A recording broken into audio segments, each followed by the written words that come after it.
Virudhunagar railway station platform number 1. கொல்லத்திலிருந்து தாம்பரம் போகிற ஒரு எக்ஸ்பிரஸ் ட்ரெயின் வந்துக்கிட்டு இருக்கு. இந்த ட்ரெயின் கொல்லத்திலிருந்து மதியம் 12 மணிக்கு கிளம்பி நம்ம விருதுநகருக்கு 5:33 வருது. 2 நிமிஷம் நிற்கிது. 2:35 கிளம்பிடுது. இது ஒரு டே டைமில் ட்ராவல் பண்ணுறதுக்கு நல்ல ட்ரெயின் தான். ஆனால் ரொம்ப சீக்கிரமாகவே சென்னைக்கு போய் சேர்ந்துடும். காலையில் 2:15 இதனுடைய அரைவல். அதே நேரத்தில் இந்த ட்ரெயின் 1 நம்பர் பிளாட்ஃபார்மில் வர்றதுனால வண்டி ஸ்லோவாக வருது. அது லூப் லைனுடைய 2 இடத்துக்கு சைடு 15 to 30 கிலோமீட்டர் தான் மேக்ஸிமம் லிமிட்டேஷன் இருக்கும். அதனால தான் அந்த ட்ரெயின் இன்னும் பிறகு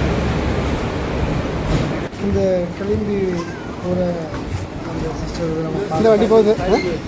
இப்போ பிரேக் ஃபீல்ட் டெஸ்ட் பண்ணுறாங்க. இந்த ட்ரெயின் பிளாட்ஃபார்ம் அதனால தான் பிரேக் அப்ளை பண்ணாங்க. பார்த்தியா, ஸ்டார்டருக்கு அப்புறமா ஒரு பாயிண்ட் இருக்கும். அந்த பாயிண்ட் கிளியர் பண்ண வரைக்கும் கார்டு சிக்னல் எக்ஸ்சேஞ்ச் பண்ணுறாரு. பார்த்தியா, கார்டு சிக்னல் எக்ஸ்சேஞ்ச் பண்ணிட்டே போவார். இது செகண்ட் கிளாஸ் வண்டி. அந்த பாயிண்ட் கிளியர் பண்ணி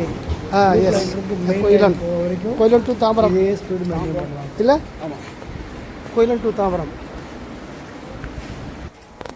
சென்னை போகக்கூடிய ட்ரெயின்.